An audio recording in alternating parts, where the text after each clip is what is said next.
bukod dun sa sinasabi mong chemistry, meron pa silang ego na dapat ako yung nakakatawa sa eksena. Sino ang ganun sa'yo? Basta protektahan niyo ako. Para kahit anong sagot yan, kasi sira. Stop the car. Hanggang sa nagkaroon siya ng wings, tapos lumipad na siya. Nagpalakpakan yung mga tao. Ganong kalupit! Ganong kalupit si Donna Cariaga. Komedyanteng may lalim ng Baguio, Donna Cariaga. Highway hanggang skyway, walang preno ang saya. Kwento't kulitan, sumama ka na. Mga viral na bida dito nagtatawanan. Hosted by James Caraan and Nonong Balina. Dito lang sa Fast Lane with VinFast. Hoy, nako, Nonong. Ito na, it's another day, another episode dito sa Fast Lane with VinFast. Ito, kakakuha lang nating bagong unit sa VinFast EDSA. May nanood na naman sa atin, kaya meron naman tayong bagong episode. Yan. Sino At kaya bago natin na sunduin ang ating guest. Sino kaya? Ano ba tong dinadrive natin ngayon? Ito yung BH7, ang sabi nga nila dito, yung exclusive design, power in every move. Walang S. Wala bang S? Move lang. Okay. Oo, kasi nga, tingnan mo, ang feel talaga natin dito ay exclusive. Executive. Wala! hindi kasama sa picture ng VinFast yan. Wala. Itong radyo hindi. Ito na, nandito na tayo. Susunduin na natin ang ating panauhin. Ang ating. Sino ba? Kasi nabanggit na rin natin ito dun sa episode with Charut. Actually, reunion yung ito eh. Oo nga. Ikaw din. Reunion mo din. Oo. Ito na ang ating guest ngayon. Ito na pala.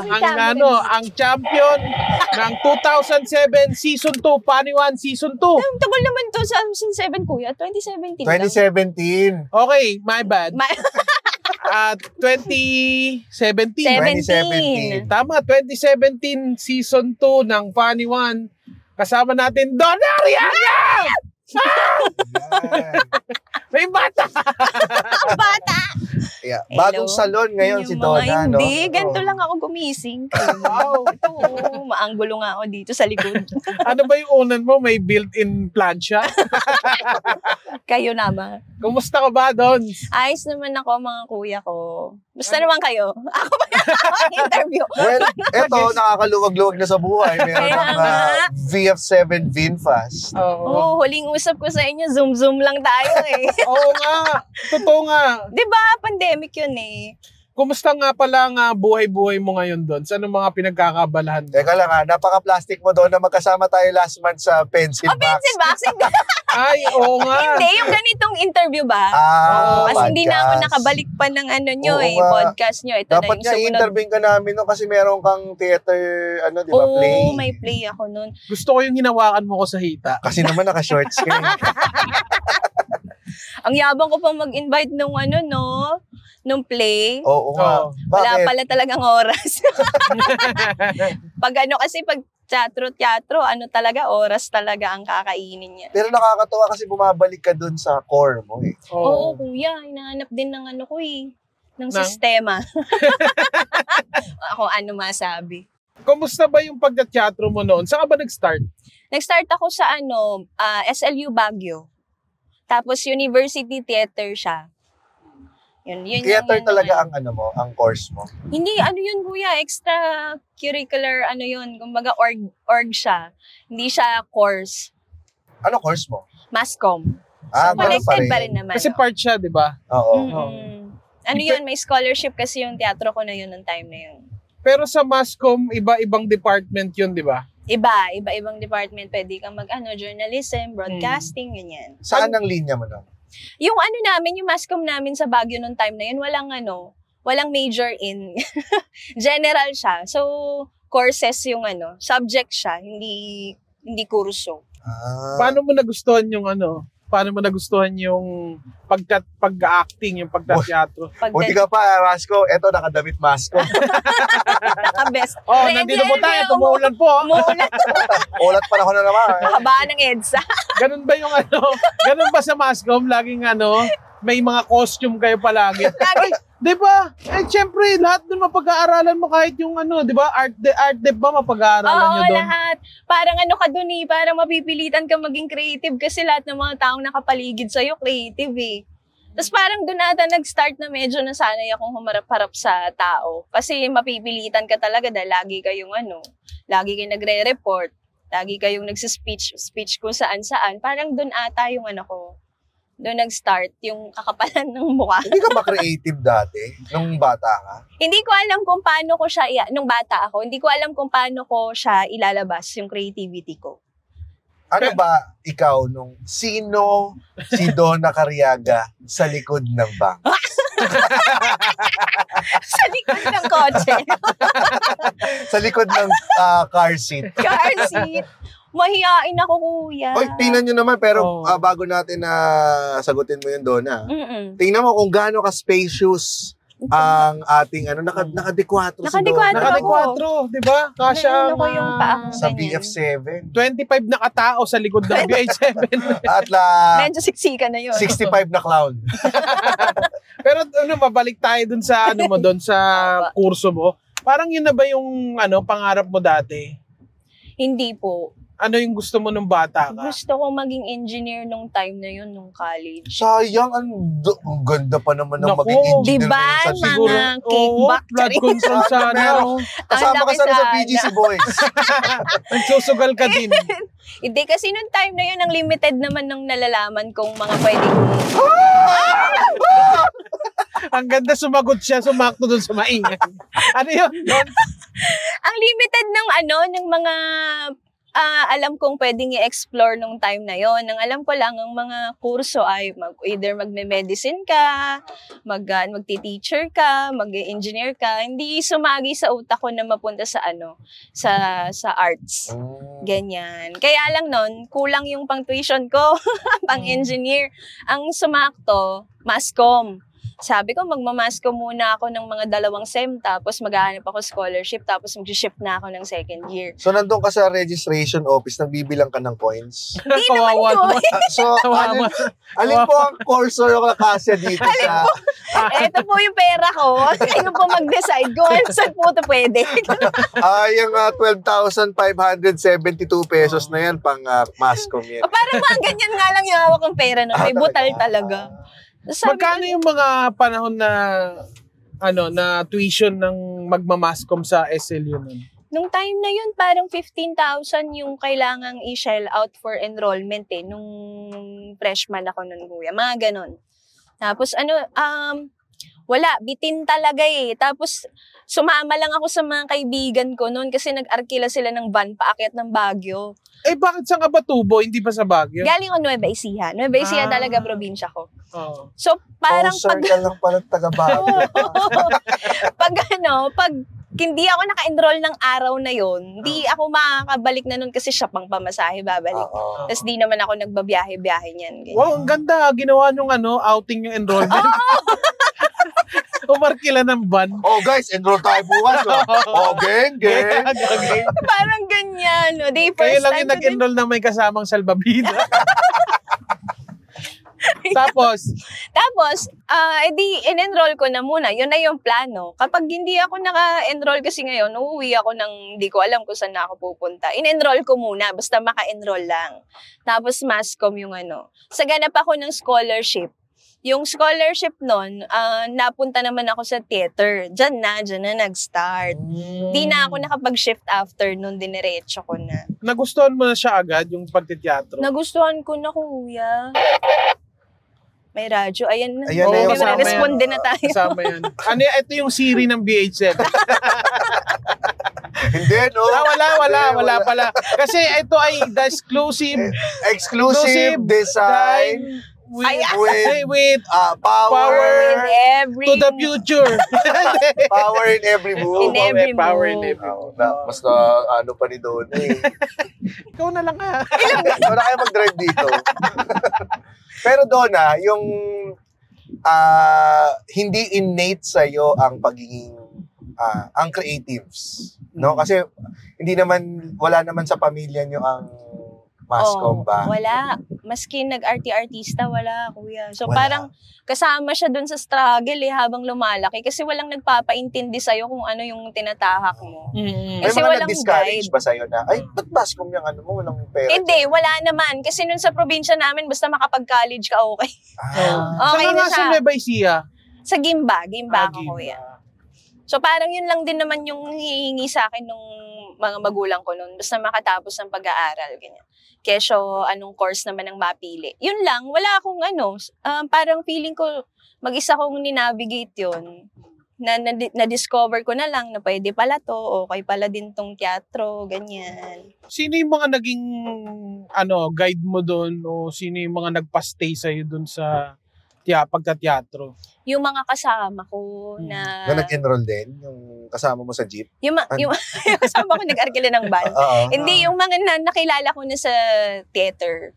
Pero yung kasama mo sa van, hindi Mascom? Iba-ibang Hindi sila. mga course, mga engineering course ang inano nila. Mga high school, Sana ano mo pala sila? pinautang na lang nila ako nun. No? Sila yung mayayaman na ngayon. Mayayaman na sila ngayon. Pero sa DPWH sila. Mayayaman. Oras na ba para magsalita? Basta lagyan mo lang ng yung every sentence mo may your honor. Oh, Your Honor. I-blip nyo na lang pag medyo delikado. So nung ninanavigate mo yung mga nakilala mo doon, paano ka humuhugot sa kanila ng Na-enjoy ko kasi. Introvert ako, kuya. Siguro napapansin nyo naman minsan may mga na tahimik lang ako pag di ko kakilala yung mga nasa paligid. Ganun na ako ever since. Pero na-enjoy ko rin siya kasi feeling ko pag umaarte ako, may na-express ako sa sarili ko na nandun lang sa loob, may ganun. So kasama nun, na-enjoy ko So na din. nasa loob ang kulo. Ang kulo. Oo. Sino si Donna sa loob ng kulo? Pansit Canton. 3 minutes. So minutes parang lang. nabigla ka ba nun? Nung dahan-dahan ito? Parang... Kasi, di ba, syempre, pagta-teatro, parang pang-extrovert siya No. Di ba? Yun na nga. May part ba sa'yo na nabigla na, putya, kaya ko pala to? Meron. Pero nung time na yun, nung nung may mga dumadating na recognition. Kasi parang may nagsasabi sa'yo na magaling ka dun sa ginawa mo, ganun. Tapos ako naman nung time na yun nga, ang pinupush ko lang, gagalingan ko kasi nakadepende dun yung scholarship ko eh. Pag di ko ginalingan dun. Naging scholar ka. Dahil Out of sa necessity. pagte-theater. Oo. Kaya parang pag di ko ginalingan, bababa yung scholarship. So gagalingan mo talaga. Hanggang sa parang may mga nagko-comment na effective naman yung performance, gano'n. Ano Doon ko mga na rin- performances mo yung laging... Bravo, may bravo. yung... Bravo, Donna! Dito na ata nag-start na nagko-comedy ako kasi ang feeling ko nun, magaling ako sa drama, pero lagi akong kinakast sa mga comedy na mga parts sa play. Parang doon ko na din na-discover na may timing naman pala ako, yung mga ganyan. Parang doon na nag-start. Pero ako talaga, feeling ko, hanggang ngayon, drama.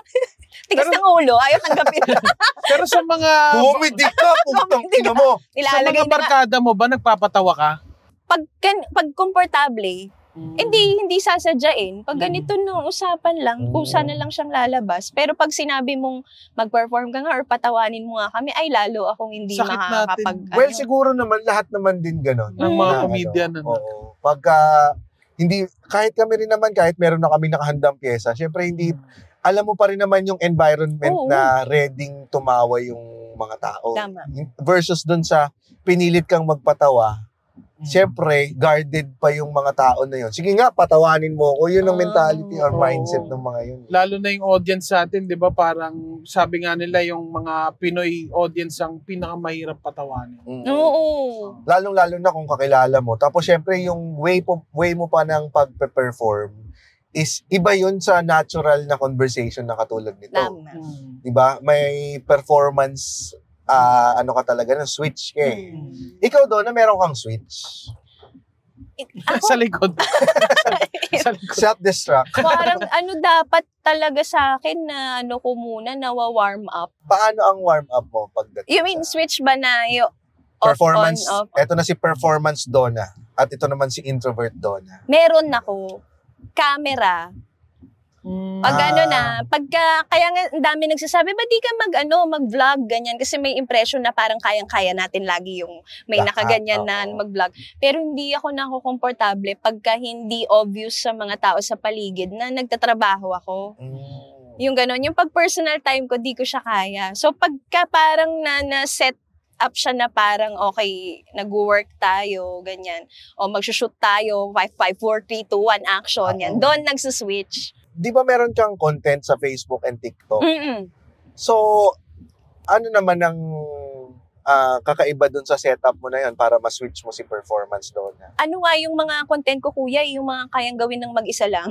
yung pag biglaan na isip, ganyan, hiyang-hiya pa ako niyan. Kaya nga laging nakahawak ako sa mic din minsan kasi at least malapit lang sa bibig. Hindi ko na kailangan So siguro yun yung palatandaan mo na performance ito.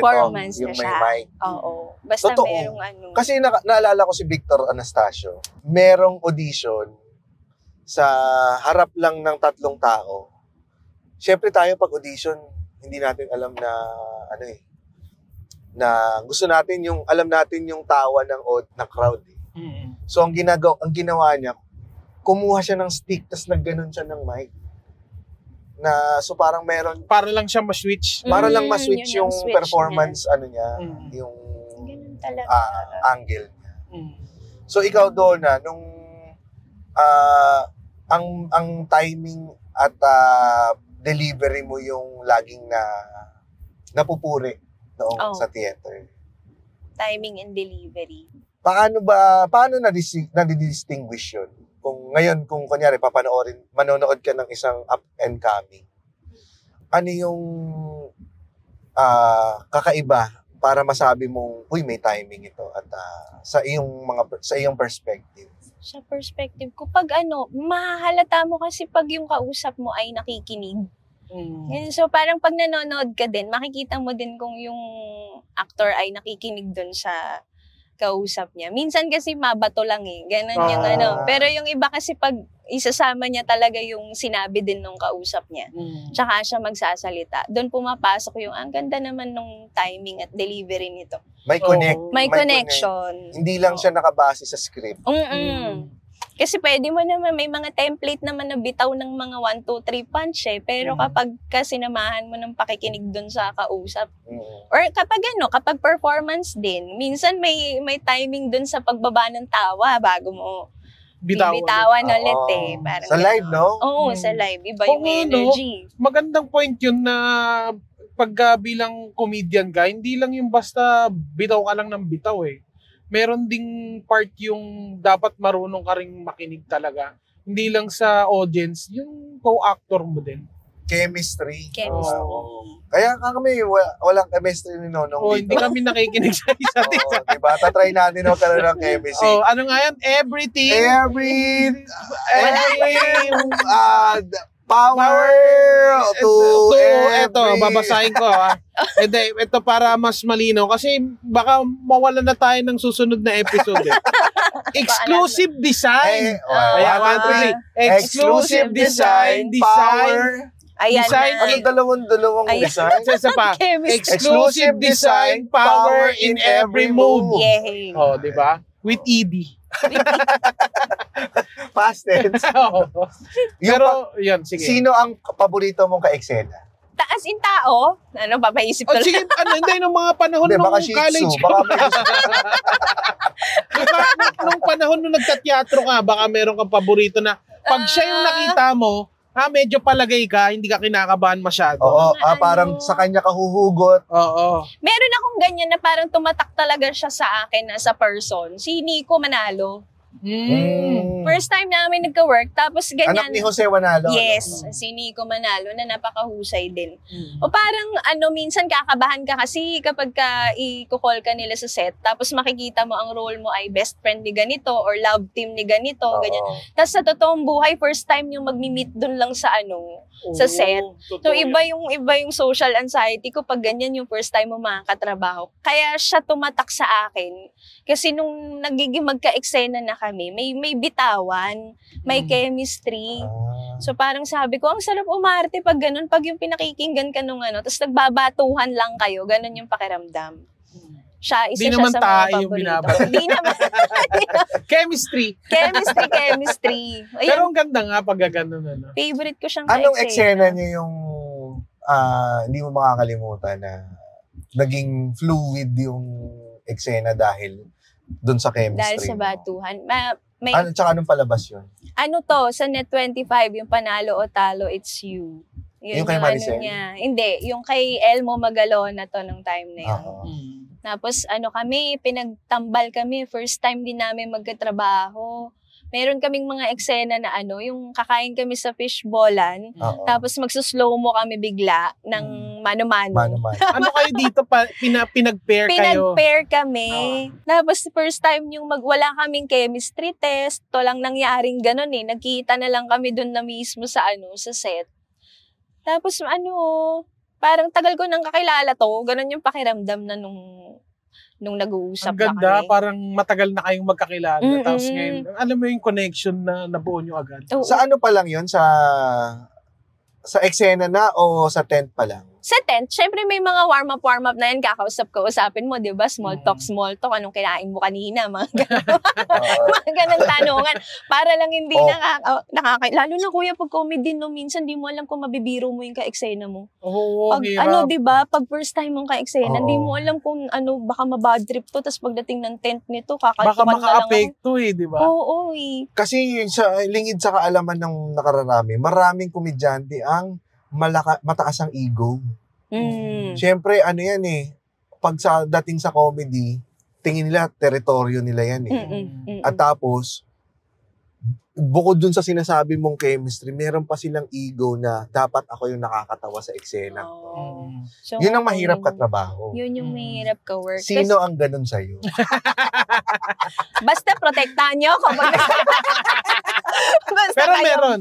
Meron. Meron. Okay. Meron. Hindi naman talaga mawawala yung ganun. Oo, meron Kasi talaga. halo-halo ang ugali eh.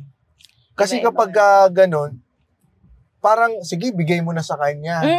Ano ang mo doon, ang atake mo doon pag nakaramdam ka na ng, ay kahit di mo sabihin yung pangalan, anong instance yung Paano na-off may ka hahandle? at, ay, grabe naman to, ayaw magbigay. Oo. Kasi pag ganun, hayaan mo na lang siya. Kasi ang natutunan ko naman sa ganyan, pagka lahat sila mataas, tapos ikaw yung lumevel lang, ikaw na yung stand out. Kasi ikaw yung naiiba. Yung ganun, Alam mo Oo. parang doon mo makikita kung gaano siya kagaling bilang artista, si Donna. Kasi kaya niyo mag-adjust. 'Di ba? Kasi yung mga ganung ugali ng ng artista na hindi niya kayang o kumbaga parang hindi niya kayang maging support. Limitado yung kaya niyang gawin eh. Pero ikaw kung kaya mong mag-support at minsan kaya mo rin mag-lead. So medyo makikita mo kung gaano siya kalawak na artista, 'di ba? Tinuturo ba yun?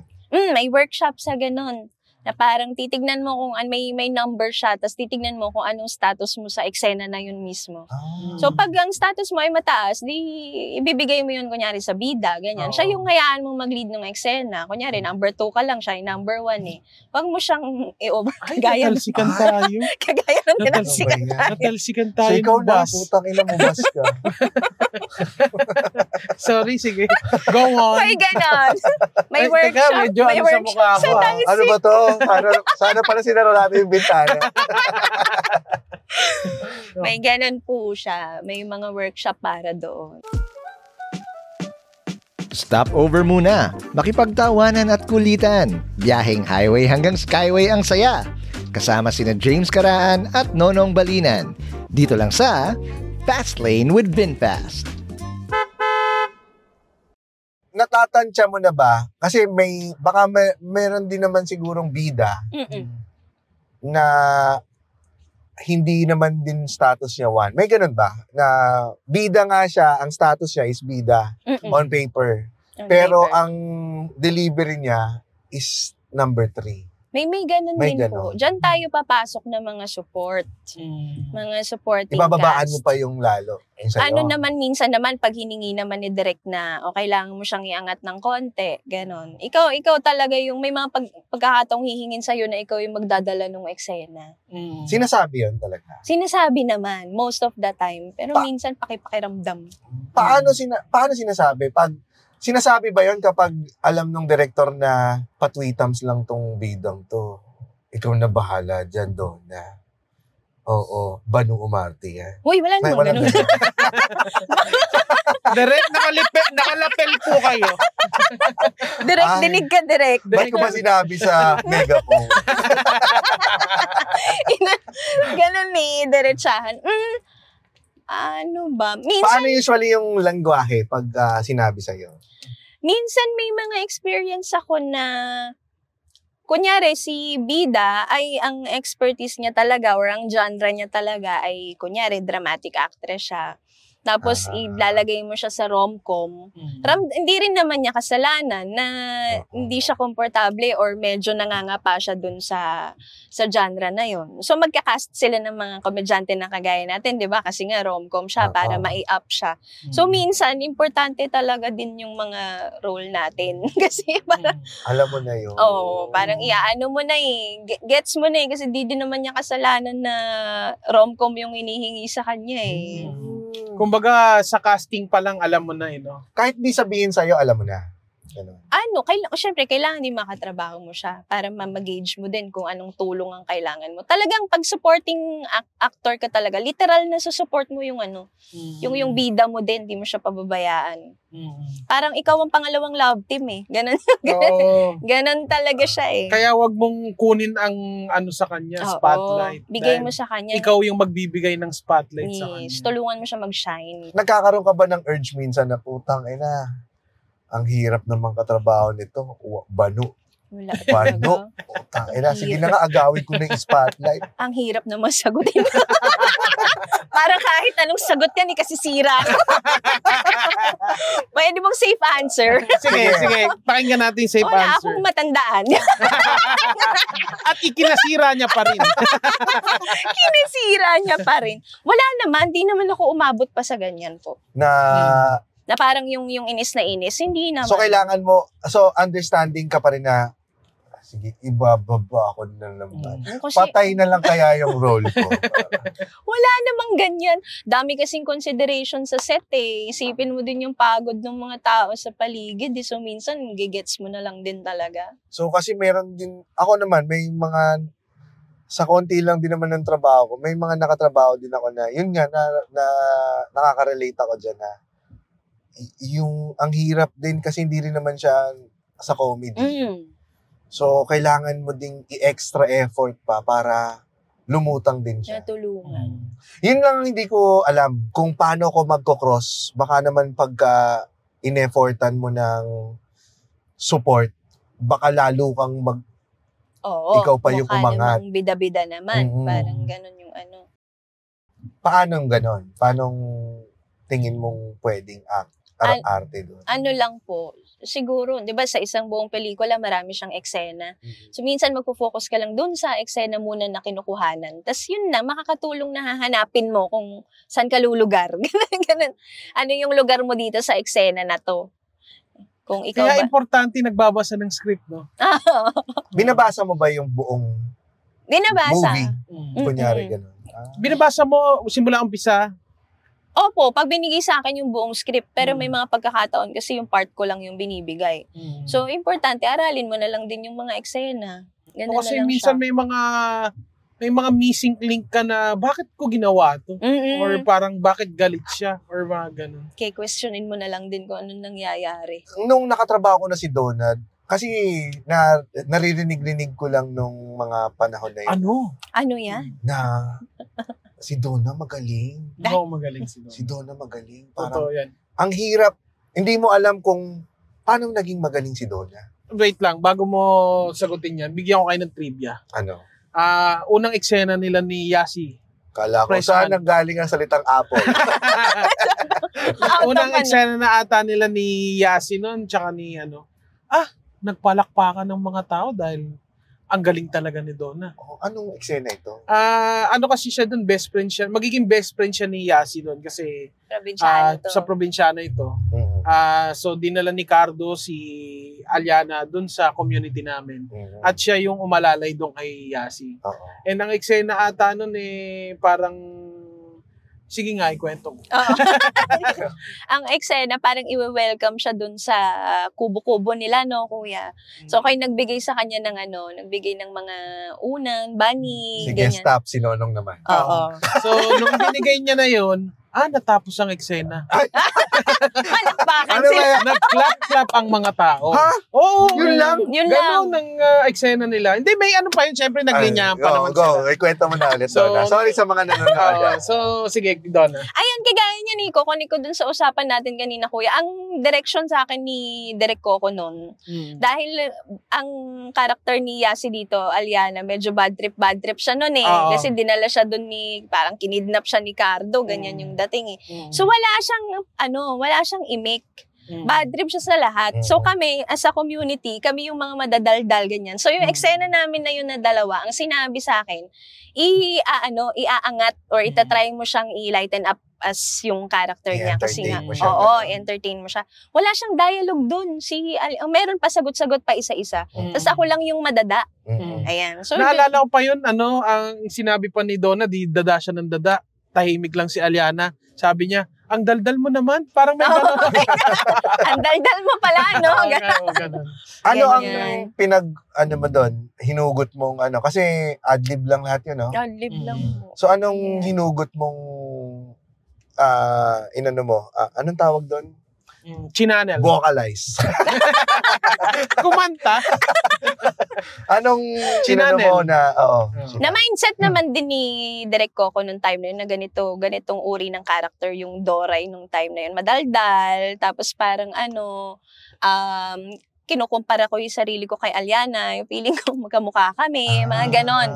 So parang di ba doon palang nakakatawa na? Oo nga. Ako, kamukha. Bakit? Ano naman Eto, another. Sige, try nyo ako ipagtanggol. Nung pinasok nga doon, sige, ibang trivia naman. Parang change topic Ayaw nyo sakyan yun. Siguro dahil sa bangs mo. Eto. Oo. Bakit parang binubulot mo yung buhok ko today? James. Bagsak lang Ito another trivia. Related pa rin dun sa palakpakan. Sa 10 utos kay Josh. Wala, naman siya dun Ang pangalan lang ni Donna dun, Holdupper 2. Tapos, nakamask pa siya nun. Diba? Buntis siya. Tapos manganganak siya dun sa bangko. Kailangan lang niyang umiri. Umiri lang siya hanggang manganak. After niyang umiri, nagpalakpakan yung mga tao. Ganong kalupit si Donna Cariaga. Ang maganda, din maraming kumbaga may mga ganyang tayong kwento. At ang maganda rin kasi kay Donna, hindi siya madamot. Kung magtatanong ka sa kanya, open siya na mag-guide ng mga pwede mong gawin. Bibigyan ka niya ng tool para magawa mo rin yung eksena. Alam ko, natatandaan ko na binigyan ako ng tool niya yung parang paano ba umiyak. Kasi hindi naman tayo sanay magpaiyak parang ganon. So, nandun na kami sa part na nag-iyakan na kami. Basta sabi niya, pag naramdaman mo na o na-feel mo na, parang kapitan mo na siya. Ganon yung parang... Yan ang mahirap, yung kapitan. Ay, kapitan pala. Chichi! Bigyan mo nga kami ng workshop. Bigyan pa workshop tayo kay Donna. Kailangan umiyak tayo. Umiiyak ka pa nagdadrive no? Sana mahuli tayo sa Sumiiyak kami. O gagamitin natin yung iyak na yun, kasi hindi magugulat yung MMDA kasi kung may pagbukas niya, dalawa kami umiiyak. Parang nag-break kami. So, paano yung kakapitan? Kasi minsan, madali yung mag-isip ka ng malungkot, na Pero nakakabugbog kasi yun Pero kapag kinapitan mo siya, kasi may isip mo siya, pero hindi mo siya kayang iprolong para hanggang tumulo yung luha. So, paano yun? At saka nabanggit mo, nakakapagod. Nakakapagod kasi ilang take, di ba? Di mo naman siya umiiyak ka nang umabot kayo ng 10 takes, may luha ka pa ba nun kahit sino naman? parang mahirap. So, technique din talaga. Parang pag sa screen test, meron kaming ginagawa para lang makita yung emotional journey mo. Ganon. So, eto, tinuturo din to sa mga pencil box boys ngayon. So, inamats nila to na nakaraan. Mag-imagine ka ng butterfly na galing siya sa pupa niya. Tapos, naging caterpillar siya. Hanggang sa nagkaroon siya ng wings, tapos lumipad na siya. Wala pa.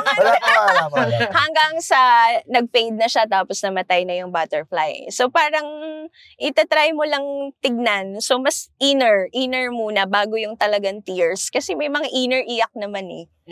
So yun. So minsan pag hindi... Yung butterfly! Ibukas niyo yung butterfly! Lolo ko yan! Di ba pera? Pera na lang. Pera yan. Ano yung pinaka-weird mong inisip nung... Teka lang, doon muna tayo sa butterfly. Sige, doon sa butterfly. So yun lang, maiyak ka na? Kung madadala mo yung sarili mo doon. Kasi importante talaga yung setup din eh. Minsan. Pagkatapos ng pencil box boys, butterfly aqua! Aqua? Butterfly? Galing sa pupa!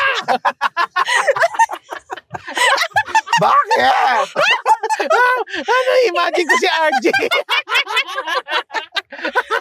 Siyempre, hindi ikaw yung butterfly. Pinapanood mo lang yung butterfly. Pinapanood yung butterfly. Hindi ikaw yung nandun. Okay. Hindi ikaw yung lumabas sa pupa. Mali, bumigay. Mali agad eh. Ay, mali po. Nag-out na po ako. Sana nilinaw nyo. Si Roger pa eh, no? Motherfly? Motherfly. Sorry, Kuya Roger. Pag inatina mo, nakakainis kasi pag komedyante ka eh, no? Maiisip mo yung habang tinuturuan ka ng ganyan. Maiisip mo kung ano yung nakakatawa doon sa part na yun. Oo, tatawanan Ang hirap nun mahirap yun. Kasi kung yung wire ng utak mo, tarantado eh. Diba yung iba yung katarantaduhan ng utak mo, lalo na pag comedian ka. So, ibig sabihin, yung sinasabi mong inner iyak, hindi naman necessarily laging pag marunong kang magpalabas ng luha, ay magaling kang artista. Oo, di naman wala na, tapos na tayo dun sa pagtumulo ang luha, yun na ang yun ang magaling na So pwedeng yung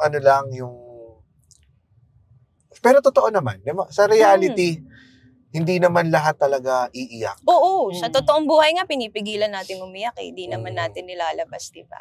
So mas, pigilan mo lang, pigilan. Sir, lisensya. Pag nahuli tayo, nakita mo, maiyak ka dyan. Butterfly! Ay, naku. So ano yung pero di ba na umiyak ka sa loob, paano mo siya i-convert palabas? Minsan, depende din po yan sa camera. Kung anong camera gamit. Minsan grabe, ibang na to medyo technical na to. Medyo technical, may technical talaga siya. Feeling ko mas mag-work kasi siya ng technical po. Kasi pag yung sakitan lang ng damdamin, pwede namang magmurahan muna kayo sa set bago kayo mag-action, di ba? Para wide nga naman ng mas maganda kung yung malaking movement, nakikita. Pero pag pag alam mong close up, yung mata-mata mo lang, mga ganyan. Kasi kita naman agad yun eh. So pag totoo naman yung iniisip mo, in character ka naman, lilitaw naman yun. So pagkakatiwalaan mo din talaga yung mga tao sa paligid. Lilitaw yun. Makaka-capture yun. Yun naman ng galing ng mga director. Oo, director at mga cinematographer. Pag totoo naman yung papakita ng artista, tapos ka-capture nila yun. Kanino ka mas nagtitiwalang, pinaka nagtitiwalang director? Director. Ano naman? Sino ba tong... Zig Dulay ba? O kaibigan mo lang siya? Kaibigan ko din kasi siya. Pero madami din ako natututunan sa kanya eh. Kaya every time, pag yun ang kasama ko, parang feeling ko nag-workshop kami. Ganun. Kahit usapan lang. Kahit usapan lang. Yung alam mo yung after ng work mo, may natitake ka. Pero sa totoong buhay, Kuya B, pa lang, 1-2 beses pa lang kami nagka-work. Mas madaming beses na labas-labas lang kami. Paano kayo doon sa work na kayo nagkakilala? Ano kasi yan, taga Isabela naman yan, so Ilocano din. Parang syempre dito, tayong mga nasa Maynila na mga galing probinsya sumusubok ng pangarap dito. Minsan hahanapin mo yung mga ka-region mo, ganyan. Doon kami nag-start na parang Ilocano din. Tapos nag-start ng kape-kape. Hanggang sa naging barkadahan na siya. Nagkahanapan na lang dito. So yung pinaka nagtitiwala kang director or pinaka masarap katrabaho na director. Alam ko masarap naman lahat katrabaho. Pero yung pinaka-excited ka at talagang talagang naku siya na naman. Oo. Ako special kasi sa akin si Direk Eric Mati. Kasi nung mga time ng pandemic, siya yung parang andalas ko naging katrabaho. Tsaka siya talaga yung bumabali ng nung pagkaka-typecast ko as a comedian. Kasi nga, di ba, galing akong teatro. So, minsan, naghahanap ka din talaga ng ibang role bukod sa mga lagi na bibigay sa'yo. Sa kanya ko kasi unang nakuha yung mga ganong roles. Sa OTJ? OTJ, Rabid, yung mga Ay, galing mo sa Rabbit. Yung mga yan, siya yung mga parang unang nagtiwala sa akin na magbigay ng mga ganyang characters. Oo, alam mo, naalala ko pa nun, meron kang eksena dun sa OTJ na nag-yosi ka. Oo, parang ibang klase na makita si Donna nag-yosi. Textured. Gusto ko yung mga ganyang characters, yung parang angas mo, ganyan. Ano ang, kasi ganun parang Breaking Bad. Diba? Ang madalas na kinakast naman din dun sa Breaking Bad, mga komedyante rin. Si Bill Burr nandun.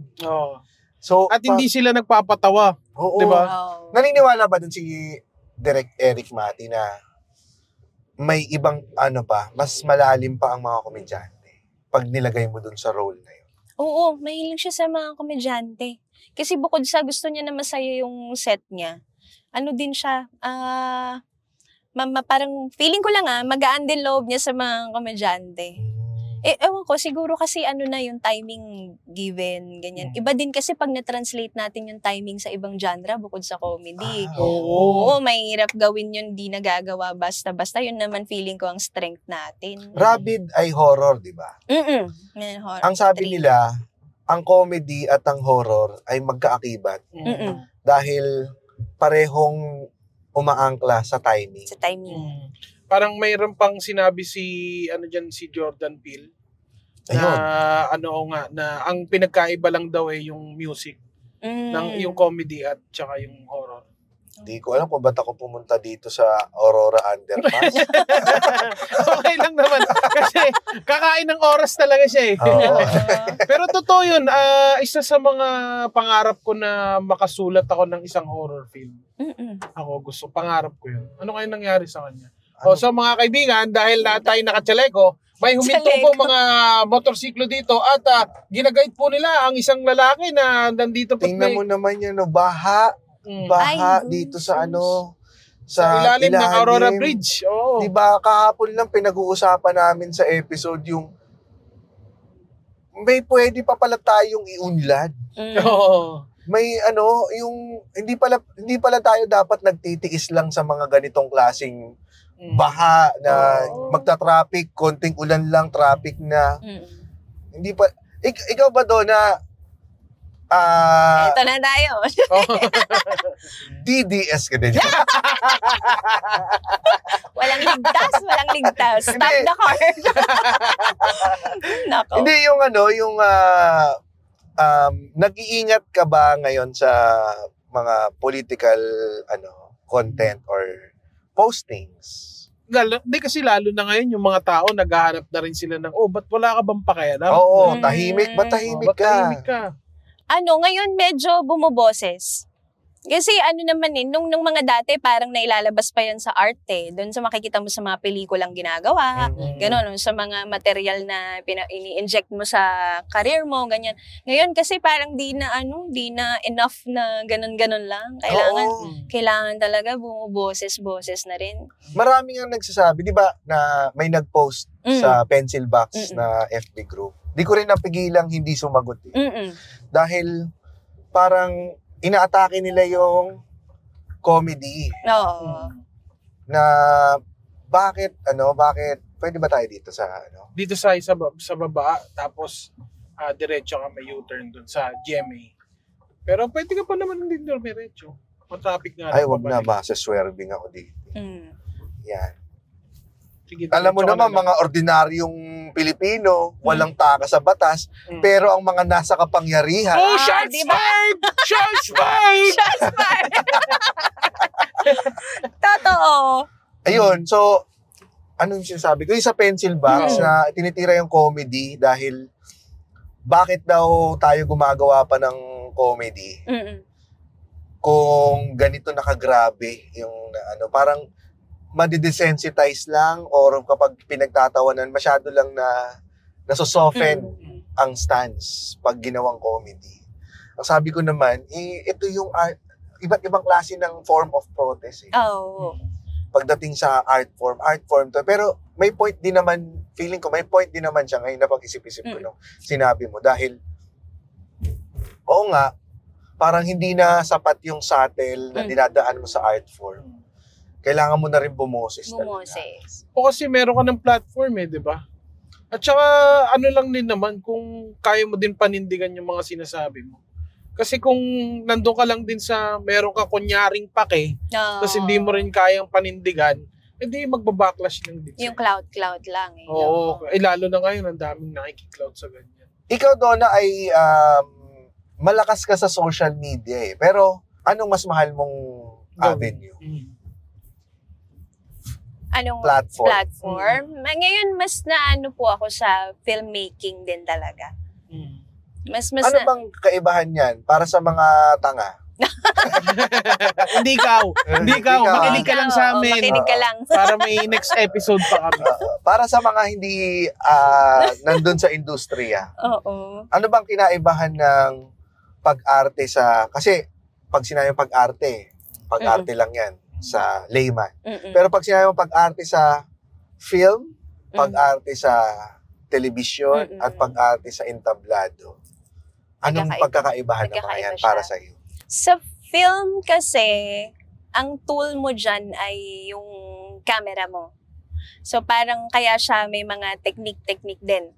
Sa theater naman, ang tool mo dyan ay yung katawan mo mismo, ikaw mismo. Kasi hindi naman hindi mazo-zoom ng audience mo yung performance mo Hindi niya magaganon. Sa TV naman, medyo mas malaki siya ng konti sa pelikula kasi lalo na ngayon, ang television, ino-open na lang nila tapos may ginagawa silang iba sa bahay.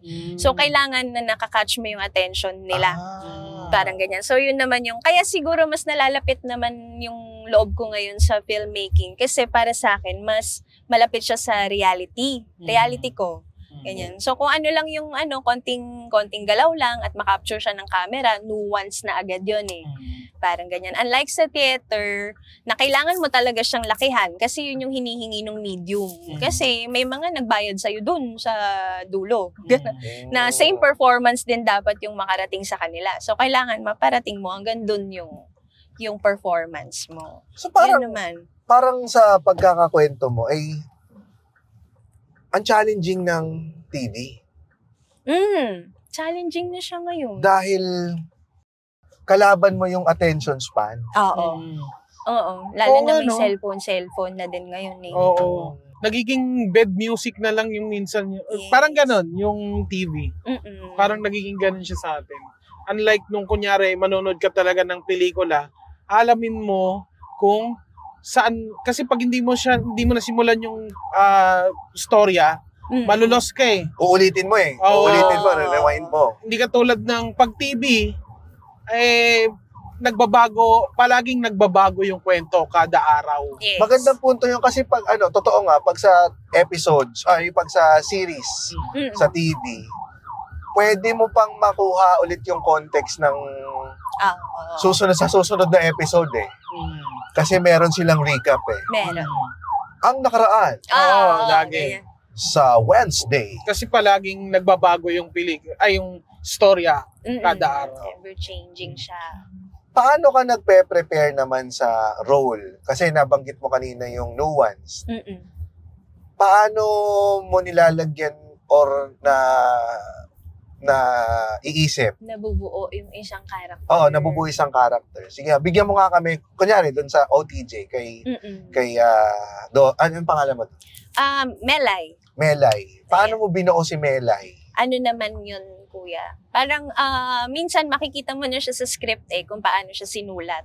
Tapos, syempre, iba na yung preparation mo doon pag in-analyze mo na yung script, kung paano siya sumagot sa mga ibang characters, ganyan, kung ano mga words na ginagamit niya, nagmumura ba siya sa script, ganyan. Minsan doon pa lang may mabubuo ka na.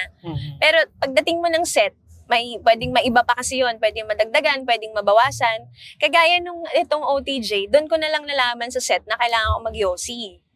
Hindi siya nakasulat sa script. Pero dahil lang eksena ay parang naka-break kami, break time namin. So, nag-assign ng merong, sige, may nagtututbrush, may nag-yossi break, ganyan. So, ako mag-yossi. So, doon, madadagdagan din na, okay, yung character ko ay stressed na kami doon. So, ibig sabihin, may mga tools akong ginagamit as the character. Kapag stressed ako, nag-yossi ako. Ganyan. So, meron akong outlet ng emotional ng character. So, ilalabas ko yun sa mga ibang eksena, ganyan. Na kunyari, nag-outline ako nung dyaryo, yun yung ginagawa ko eh. So, kung nag-yossi ako, pag nagsistress ako, tapos dito sa eksena na to, ay nagdo-drawing lang ako, pero stress din ako, at di naman ako makakapag-yossi, ano yung pwede kong gawin? Pwedeng finifidget ko yung pencil, mga ganon. Mas ganon na. So, galing mo. Naggaganon na yung pagbuo sa kanya. So, nangyayari din siya habang ginagawa yung pelikula. Hindi ako, never pa ata po yung prepared ako. Tapos pagdating ko sa set, kung ano yung pin-prepare ko, yun yung nagawa ko. Hindi pa, kasi din talaga, depende din sa director. Depende sa artista. So, yun, binuo mo yun, yung may fidget? Minsan hindi na yun nakikita ng camera, pero at least sa sarili ko, alam kong nabuo ko siya, gano'n, nagawa siya nung character. Yung si Melay, paano mo siya mali-describe? Ano siya? Kasi kami nun grupo kami ng mga journalist, tapos ang kwento, yung mga kasamahan namin, nawala sila. Parang ganyan. So parang yung challenge dun sa character is, nagsusulat kayo ng balita, tapos itong time na to, ang sinusulat nyo sa balita, yung mga kasamahan nyo mismo. So parang may ganun na siyang bigat. So parang ang bigat ng character. Galing ng hugot dun Kasi kung nandun ka nga sa character mo at nandun ka sa, kumbaga parang sinalil mo na tangina nangyayari to. Hindi lang yossi yung magawa mo rin no? Kasi putang mga katrabaho mo na yun nandun Totoo. Kasama na yung pag nag-worry ka na, di ba? May experience ka na bang ganon or malapit doon na hinugot mo o purely dahil lang sa script and eksena? Mas natutunan ko maging technical nito mga nakaraan. Hindi naman in a way na parang makina or denumero naman. Pero kailangan mo din talagang i-adjust Minsan nga, depende kung paano ka dadamitan ng wardrobe Pag nadamitan ka na, minsan nafe-feel mo na lang siya. Yun na yun. Ganon. Kung ano yung itsura mo, anong sapatos ang pinasuot sa'yo, ganyan. Nafe-feel mo na. Di ba ko yan, parang biglang papasok na lang siya na, okay, ito. Yung kasi minsan yun ang nagiging wardrobe mo palagi.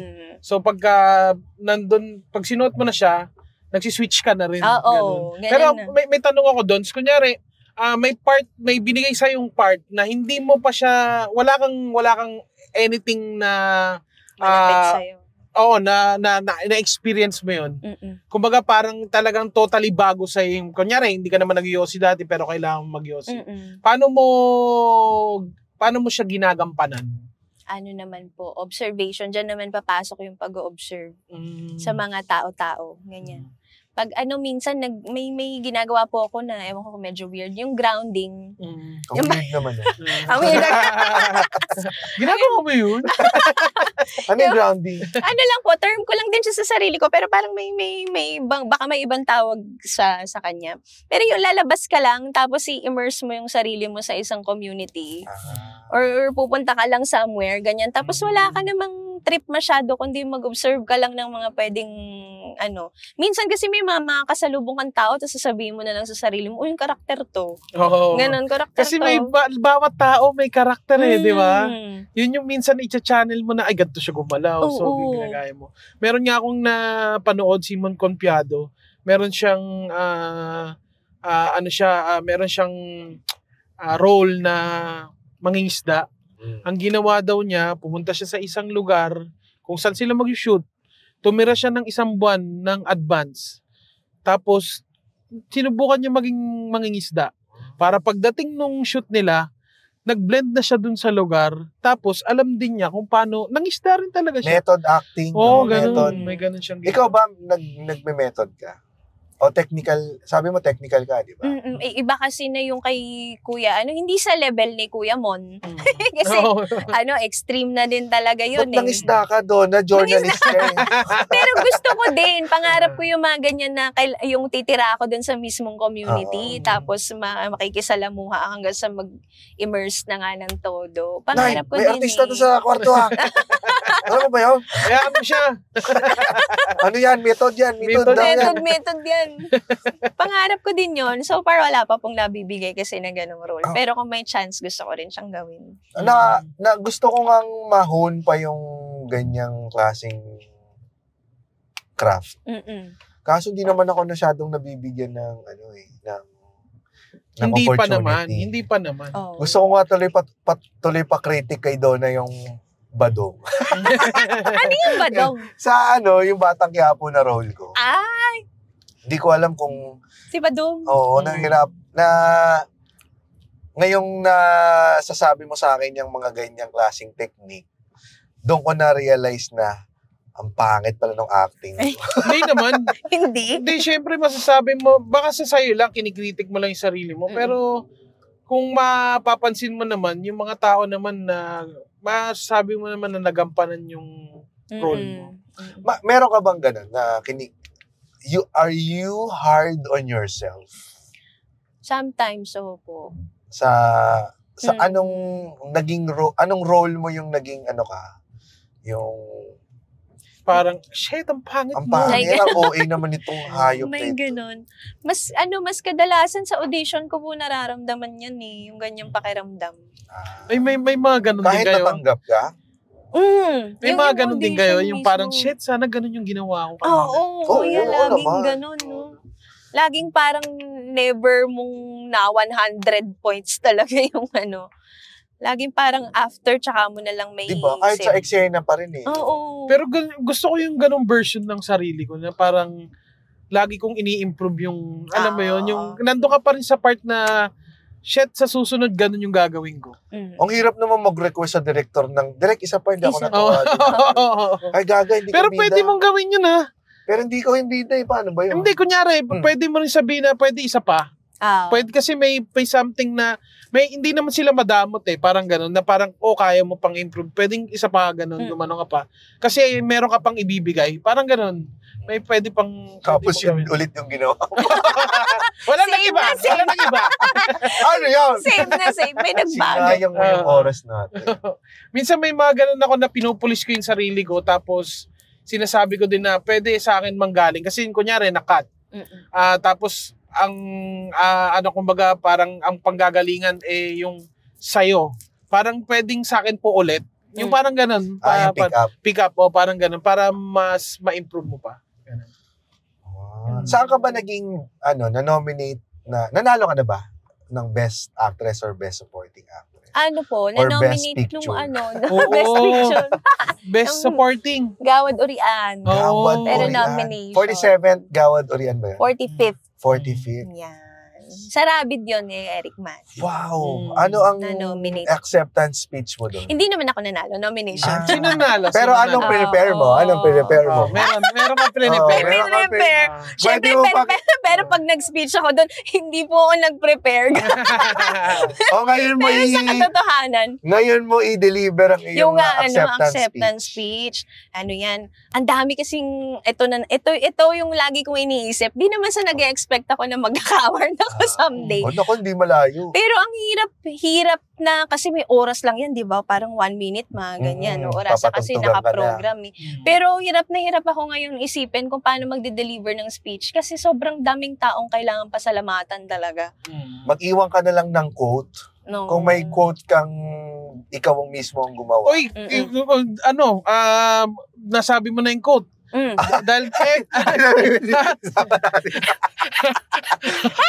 maraming salamat po sa BH7 sa Binpass po dahil po everything nakalimutan nyo na naman. Dapat sinulat natin dito yung spray paint na lang dyan. Experience. Maraming salamat po sa 45th Gawa Dorian. Hindi ko po ina-expect ito. Basta masasabi ko lang po sa inyo ay exclusive design, power in every move. Thank you po. Slow down muna. Relax at makipagtawanan. Trip mo ba yung ganitong road trip at good vibes? Tara na sa VinFast para matest drive nyo ang hottest EVs in town tulad ni Nonong at James. Visit www.vinfastauto.ph. That's vinfastauto.ph for more info and follow VinFast on Facebook, Instagram, TikTok, and other social media platforms. Ikaw, pagka yun, yung mga, siguro meron ka na rin naman na rinig or nasabi sa'yo or na formulate mo during your career na isang statement or isang phrase na nagdala sa'yo sa kung nasan ka man ngayon. Ano ba ang tingin mong pwedeng applicable yun para sa speech mo sa acceptance? Ang favorite ko talaga na sinabi ng isang mentor ko dati. Sino ito? Ang sinabi niya ay exclusive design, power in every move. Wow, alam pa nila. Fresh pa sa memory. Kasi binigla mo ako na. Ako, syempre. Ako din, nawala nga yung cellphone ko. Isang theater colleague din nung time na yon, si Ma'am Janine de Maranan. Nalala ko pa yung sinasabi niya. Kasi nung mga time na parang di ko alam kung may mapupuntahan kasi nga ang hirap nga naman malaman kung hindi naman tayo nepo baby para 'di ba na parang may sure ka na slot dyan or so parang nag-start ka rin talaga from zero. Sabi niya sa akin. Tapos parang feeling ko nun hindi ako nare-recognize enough. Nagti-theater pa ako nito. Nasa SLU ka pa. Na parang lahat ng effort mo, minsan kasi hahanapin mo yung validation eh. Dumating din ako sa ganung na parang may magsabi lang ba na tama yung ginagawa mo. Sabi niya sa akin, lagi mo lang pagbubutihan at kapag mabubuhay mag-isa yung mga gawa mo kung pagbubutihan mo sila. Tapos yung recognition, it will just follow. Sabi niya. So, pagbutihan mo lang lagi. Ganda. Yun yung... Ganda. Bravo! Thank you po, Ma'am Janine. Yun ikaw, yung tumatak sa kung mayroon kang isang sinabi sa'yo or na nadaanan mo, nabasa mo, na nag-guide sa'yo hanggang ngayon. And the winner is for Best Album of the Year, Nonong Balinan for Black is Black. Thank you. Maraming salamat po. I would like to thank po ang BH7. BF7? BF7? Oo. Mali pa no? Sa akin, ano bang sinabi sa akin? Siguro yung ang lagi kong pinangahawakan yung sinasabi lagi ni JB na mahalin mo yung trabaho mo, tapos mamahalin ka niya pabalik. No. Ganun, ewan ko, siguro sa mga part ng mga, kasi syempre pag artist ka, di ba, may mga struggle ka din, di ba? Financially lalo na. May mga ganun. Oh. At tapos hindi mo alam kung saan ka huhugot. Kasi syempre hindi naman lahat ng mga tao nandyan sa paligid mo, available sila palagi. So, meron ka pa rin kinikip sa sarili mo na syempre kailangan mong tumayo rin sa sarili mo. So, yun yung mga pinanghahawakan ko. Kasi dapat mahalin mo naman talaga lalo na yung hindi mo rin alam kung hanggang kailan yung trabaho mo, hanggang kailan ka kinikilala ng tao, hanggang kailan ka nakakatawa. Siyempre, magre-retire ka din. So, hanggat nandun ka sa part na yun, mahalin mo siya. Ako naman, ang natutunan ko ay galing sa speech ni Conan O'Brien sa Harvard University. Ang sabi niya ay, mahalin mo ang trabaho mo. Sinabi niya, nagtagalog siya. Hindi, ang sinabi niya, hindi ko lang makakuha yung buo, pero be good and good things will happen. Parang maging mabait ka lang sa ibang tao at susuklian ka rin nun.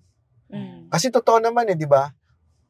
Vlogging, talent, kindness trumps talent.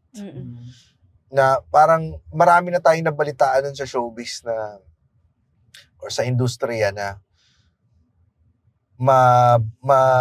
magaling siyang makisama kaya ang dami niyang project. Versus dun sa, talented siya, pero ang baho niyang ng ugali nito. Pangit yung katrabaho. Oo, parang hindi naman worth it yung stress din ng mga tao sa production na tiisin yung ugali nito para lang dun sa kakapiranggot na eksenang magaling siya. Ganon.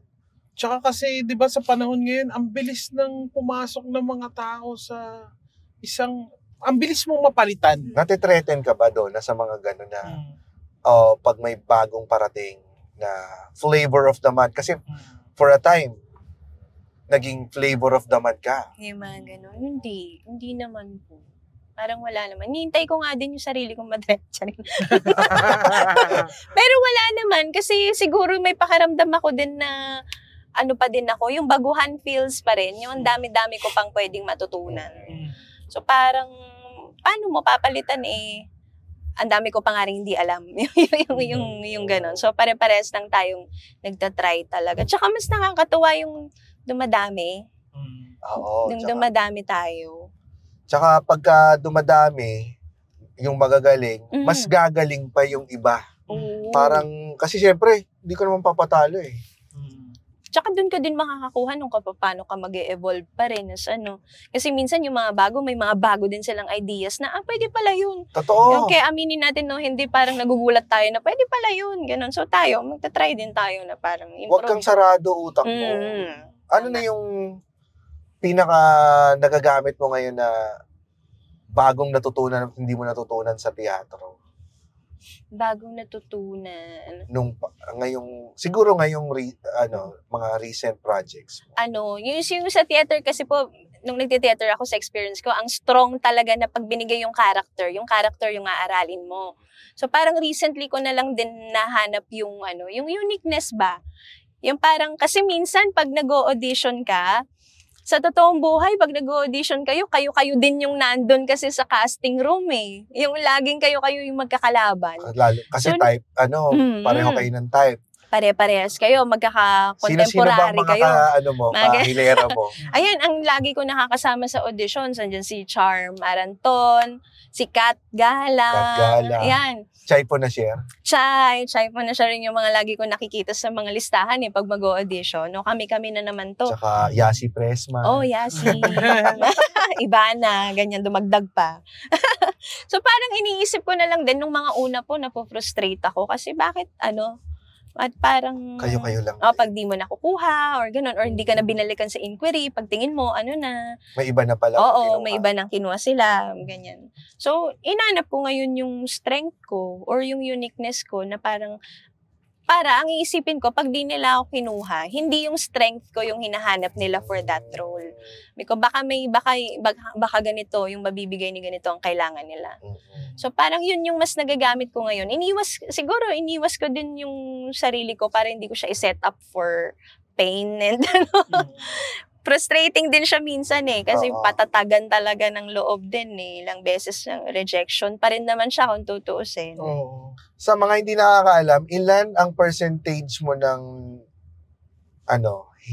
success rate na nakukuha ka sa audition? Sa audition? So sa far, tansya mo? parang mga 80%. 80%? Wow. Galing. Nag-audition ka pa rin ngayon? Nag-audition ako. Yeah. In-expect ko, sabihin mo 20% para hindi pang hinaan ng loob yung kaso magaling ka pala talaga. 80%. So, tapos tatlo lang pala yung in-auditionan. Dalawa'y nakuha, ganyan. Parang kulang pa pala sa statistics. 66% lang yun 66 lang yun. May 80 naman. Parang mga ganyan po. So, tsaka parang siguro, kung maire-relate ko din sa stand-up comedy, yung sinasabi mong uniqueness, nakuha mo na yung voice mo as an actor. So, ano ba yung uniqueness? Unique para sa'yo? Yung unique, siguro may yung atake kasi minsan, nag-hesitate akong panoorin yung sarili ko sa mga performances. Pero kailangan mo rin palang aralin talaga yung yung sarili mo, makikita mo yung sarili mo, ikaw bilang audience ng sarili mong performance. May ganun. Natutuwa ako ngayon kapag tinatap nila ako dahil ang kailangan nila ay isang komedyanteng may lalim. So, parang yung kaya ding lumalim. So, parang dun ko siya binoboses ngayon na parang pwedeng nakakatawa pero pag sinundot mo, ganyan lalalim din. Yun na ang iyong tagline sa Pinoy Big Brother. Comedy na may lalim. Komedyanteng may lalim ng Baguio, doon ang kariyan. Parang ibang lalim. Parang madudukot. Ganun yung lalim na So, sinasabi ni Donna ngayon ay yung ibang ka-typecast niya ay walang lalim. Ay, wala ako. Wala namang ganun. Pero may pagka-vague pa yung lalim Ano pag sinabing lalim sa termino ng showbiz at sa craft na yan, sa acting? Kasi, ano ba yung lalim? Feeling ko kasi lagi tayong nakakast sa mga suki tayo ng mga caricature characters. Pang lighten up lang. Pang lighten up talaga. Na yun naman talaga ang hinihingi sa atin, ganyan. So parang bibihira yung mga character na nabibigyan ng yung may apelido man lang. Yan nga, minsan nga, lang, di ba? First name lang or BFF lang, ganun lang yung pangalan mo sa script Oo. Pero pag aaralin mo pala talaga din yung character, pwede mo siyang pwede mo siyang buuin, gawin mo siyang 3D na tao. Doon kasi nababago yun kahit yung pagkakasulat sa kanya na parang matik na to, alam ko na atake ko dito. May mga ganun kasing role na nabibigay na parang, okay, ito hiningi, ito yung bibigay. Pero extra effort mo din na i-humanize mo. Ang galing. Yung character. Feeling ko doon po siya. Ganda. Doon siya na Kung meron kang role na babalikan at pwede mong baguhin yung atake at bigyan pa ng lalim. Kasi ngayon mo lang na-discover yung uniqueness niya. Yung mga ganyan. Anong role yon? Yung kay Direk Miko Livelo, Unli Life. Unli Life? Sige, i-describe mo muna yung character mo doon as is. Kung paano mo na. Yung character ko dyan ay si Hugot Tina na parang DJ kami sa isang podcast din ng character ni Kuya Vong. Ayan, kasama ko sila Kuya Red dyan. Tapos parang nagta-time travel siya. Binabalikan niya tapos pupunta siya sa mga historical times, ganyan. So, tumatawid din yung characters namin, gano'n. Bago-bago kasi ako nun talaga, as in kakatapos lang ng showtime. Hindi ko pa alam kung paano makipag-work sa camera, yung ganyan, hindi ko pa siya kabisado. Tapos kung ganun yung ginagawa ko, kung paano yung basa, ganun daw nakakatawa na talaga yung pagkakasulat, i-execute mo na lang. Pero ako as an actor, baka kaya ko pa palang gawing tao pa yung character, baka mas naibigay pa. So, yung mga moment na sana ganun yung ginawa. Oo. Sana alam ko na to dati pa, yung mga ganyan. So, yung character mo doon ay, mali-mali? Parang medyo trip ko yung character ni Kuya Vong, ganyan. May Tinatry crush ko siya. ka. Oo, may crush ako sa kanya. Tapos tuwing tatawid siya ng ibang timeline, lumilitaw din ako. Tapos laging parang may gusto ako sa kanya. May ganyan. So, paano mo siya bibigyan ng lalim? Siguro mas nuance na ngayon. Siguro dahil sa edad na rin, kuya. Kasi ilang taon ba ako noon? 2024? Oo. Tapos ngayon, 32 na ako. Siyempre, ang dami din naman nangyari nung mga taon na yun. O baka... Paano mo ma-humanize yung gano'n? Ako, interested talaga ako kasi... Oo. Kasi pag sa pelikula or sa pag binigyan ka ng karakter, ang bibigay lang sa'yo is kung ano ka. Ikaw may crush ka kay Bong, tapos malandi ka, pinipilit mo yung sarili mo. Hanggang ganun lang ang bigay, di ba? Oo, di ba? Yan lang. Tapos bahala ka na sa atake mo. Paano mo anong idudugtong mo doon? Siguro mas may na ako ngayon. Yung in terms of landi, iba na yung level of landi ng isang 24 Sa 8 taon na yun? Oo, sa 8 taon na yun. Iba na yung dating ng landi, ng may maturity na, kumbaga. Mas hindi ka na ilang. Oo, mas hindi na ilang. Ganun yun. Yung yung eye contact lang na parang kaya mo nang patagalin ng mga konting segundo pa. Laki ng magagawa nun Talaga? Iba rin, no? Yung hanggang sino yung maging uncomfortable sa tingin. Oo. Parang pagkaya mo ng ganyan, na makukuha mo lang yun pag medyo ano ka na. Nabuo mo na yung kumpiyansa. Kasi dati, parang ang alam mo lang na landi is yung TV landi, yung movie landi na typical sa mga karakter. O landi, syempre. Mas ma-gesture yung kamay. Lumilit yung boses-boses. Kasi pwede na naman yung talagang... Yung Asher. Ganyan lang, hello po. Ngayon, may tingin-tingin. Ang ganda. Maraming salamat, Donna. Ang dami naming natutunan dito, lalong-lalo sa mga aspiring na mga actors and actresses na gustong maging... ngayon, dito nyo napanood ang magiging acceptance speech ni Donna. Kung sakasakaling siya na yung quote? Ang best actress. Oo. I-ready na rin natin ang mga palakpak natin kay Donna para sa pagiging best actress. May gusto ka bang i-promote, Donna? Meron kami sa Pencil Box. Meron kaming second year anniversary show namin sa October 26 yan, mga kuya, sa Sky Dome. Paano bumili ng ticket? Meron kami punta lang kayo sa site sa SM Tickets. Makakabili kayo bumili na kayo. Marami-rami pa yan. Punuin natin ang Sky Dome para masaya tayong lahat. Masaya ba ang, dito, kakaiba sa Pencil Box? First time namin sa mga naging project ko, kuya. Iba din kasi talaga pag gumagawa ka ng comedy, tapos parang pamilya mo yung mga kasama mo. Ang gaan nun ang sarap ng ganong comedy, yung kayo-kayo. Tsaka, totoo na kita ko talaga yung galing talaga ni Donna doon sa yung nuances. Ibang-iba na nga si Donna doon sa unang beses na nakasama ko siya sa Paniwan. Iba na yung atake niya. Nag-mature. Dami pinagdaanan. Dami na pinagdaanan. Yun, napakinggan nyo si Donna. Pero kung gusto nyo rin ng mga updates ng Fast Lane with VinFast, dito, mag-ano kayo dito. Ayan, dito kayo. Subscribe lang kayo dito. Subscribe kayo dito. At syempre, makinig kayo palagi para may next episode pa kami. Yan. Kaya, Donna, makakababa ka na. Ayan, salamat po.